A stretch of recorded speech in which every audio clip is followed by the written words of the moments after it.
Hello friends, welcome to ThinkerViews podcasts, where we share our book reviews with you. One of the everlasting effects of reading Jules Verne as a child is the affinity for science fiction. To imagine what human intellect and resourcefulness can achieve has literally no bounds. And as we seem to have explored the surface of the earth extensively, for almost half a century now, humans have been fixated on the worlds beyond our home. The never-ending, ever-expanding universe and maybe multiverses are continuously featured in some of our best entertaining franchises, including Star Wars, Star Trek, and many more, including the latest Avatar. But even before this, we had the books of Jules Verne, Isaac Asimov, Philip K. Dick, and other such authors. Sci-fi and space odysseys still remain one of the best loved genres of books amongst readers, young and old, and we are no exception to this. We are always looking for new adventures penned by imaginative authors in the futuristic universes. Recently, we came across the Salvager series by American author Alex White. The series contains of 3 books: A Big Ship at the Edge of the Universe, A Bad Deal for the Whole Galaxy, and The Worst of All Possible Worlds. I found the first book, A Big Ship at the Edge of the Universe, in an audiobook format, and genuinely enjoyed the listening experience. So here are my thoughts for fellow book lovers on behalf of Team ThinkerViews.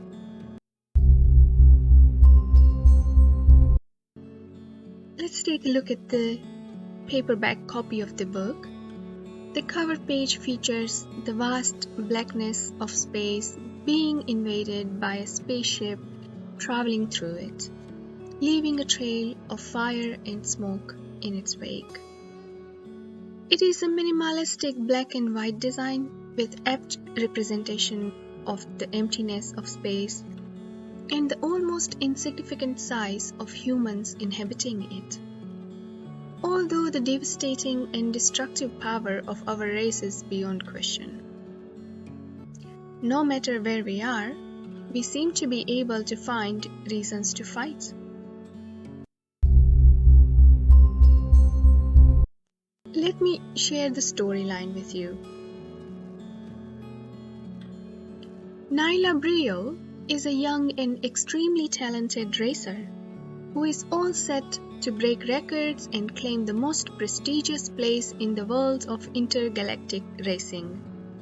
She loves her cars and her life until one disastrous race that flings her in the path of a super evil villainess called Mother.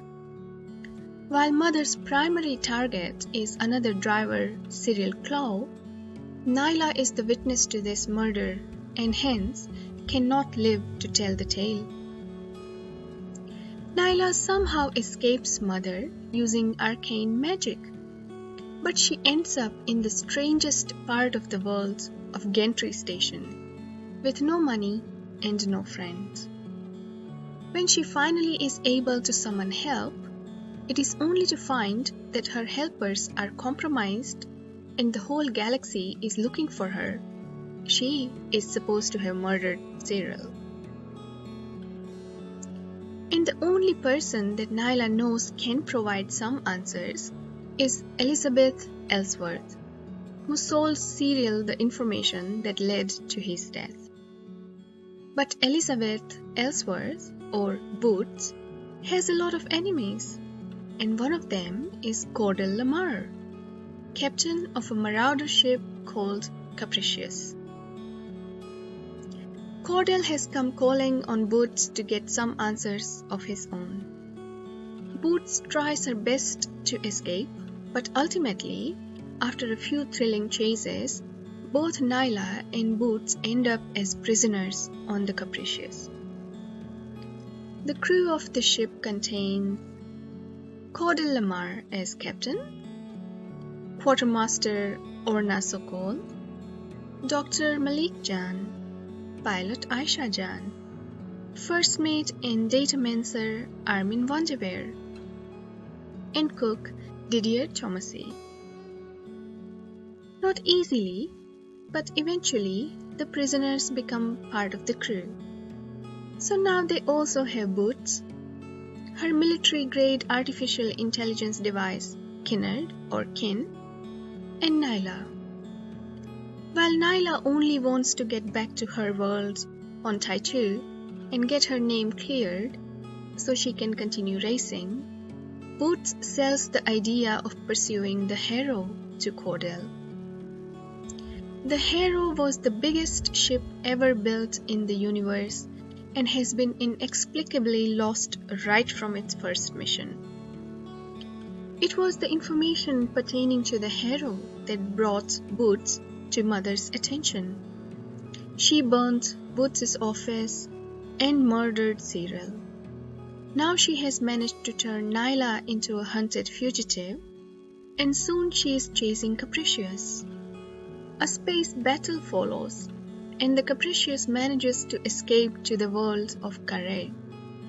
Here, Nyla accesses her bank account and pays for the repairs required on the Capricious. She is captured by the authorities on Carré and is taken to Duke Thiolier, a fan and old acquaintance. The respite is only temporary though, as Nyla's enemies attack the palace not long after. Another thrilling battle ensues, and Nyla and Orna barely manage to get back to Capricious with a comatose Malik. The crew has no option but to get out of Carré and try their best to hide from their pursuers. They eventually find the last known jumping location of the Hero and arrive at Wartenberg mining colony.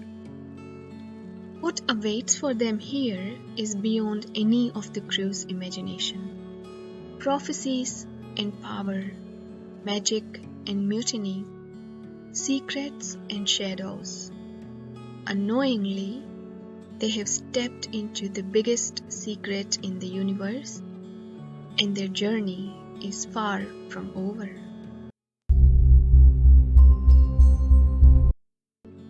And now let me share my thoughts on the book with you.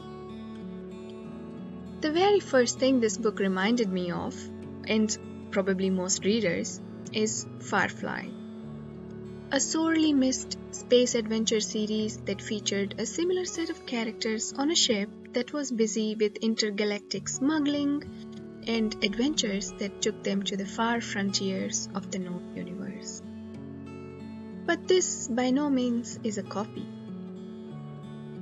The similarities end at a marauder ship with an eclectic crew. Being a book series, the scope of this saga allows for detailed drawings of the futuristic worlds where magic and mechanics are intertwined, where most humans are born with an ability to link to machines and artificial intelligence networks. How often do we say these days that the next generation is going to be born with electronic chips? There are glyphs and arcane power, and then there are slingers and spaceships. There is just enough madness in people of this universe that still want to play at being gods and end up being evil beyond limits. If you are a racing or speed car fan, you will love the sections where the author brings to life the Formula One equivalent, the PGRF, world of racing. The cars, the drivers, the way they train, the psychic connection between driver and car, the prestigious racetracks, the neck-to-neck competition between drivers, the envy, the agonizing training schedules, and the glamour. Alex White also shows us the corruption and conspiracies of this world, just like any other. Equally enjoyable is the world of space fighters and their battles fought and won by tooth and nail. And while the machines and the AI do a lot of heavy thinking, what are humans doing? Same things we have always done, it seems. A good life is not enough. Someone, somewhere, has to be obsessed by power over everything in the universe. I will return when the stars have boiled away, and we are possessed of an infinite night. I will light the last lamp here, the final act of the Creator, and then time will pass beyond all meaning. In quest for this power, nothing is sacrosanct. A whole planet is destroyed with no thought for its inhabitants, and the galaxy is next in line.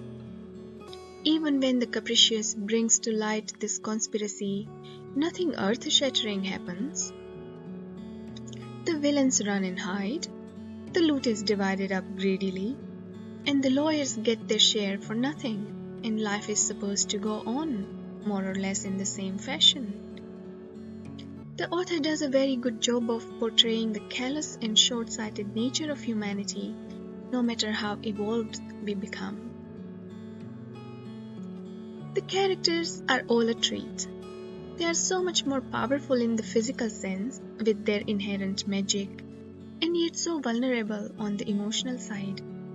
They neither of them have any real family outside the capricious, and in spite of their differences and arguments, they do act like a family when facing enemies.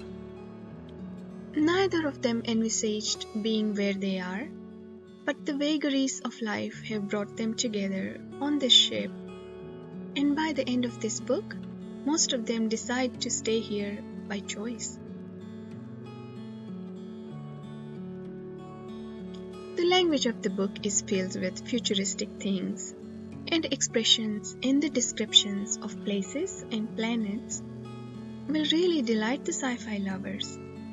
I listened to this book through the Bolinza BorrowBox app and really enjoyed the experience. I could just see the courteous, old-fashioned Cordell, the Siri-like Ken, and the rest of the crew. Let me now share some of my favorite quotes from the book with you.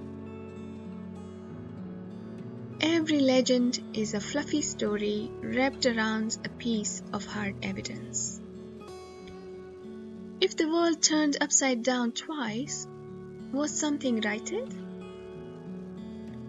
Magic came from the presence of life, and all magi got paranoid when they realized there wasn't much life energy to draw from. Racing is all about repetition, planning, training, simulation. But when I was out in the wild, facing down the threats we had never seen, I couldn't rehearse.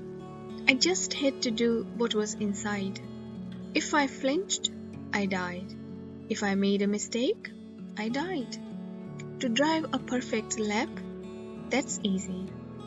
What I felt on the Harrow, it was the next level.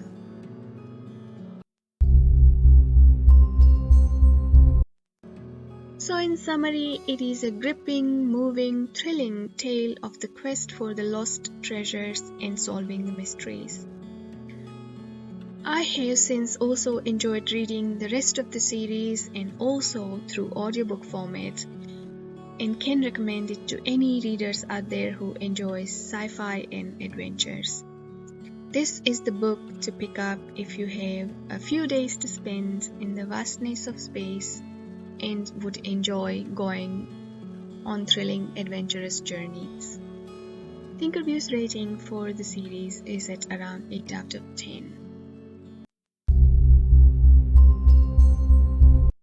Please do let us know if you have read Alex White's work and whether you enjoy the science fiction space adventures. Are there any other series that you have enjoyed and would like us to read and share our thoughts on? Please subscribe to the channel, hit the like button if you are enjoying listening to our podcasts. And until the next time, thank you for listening.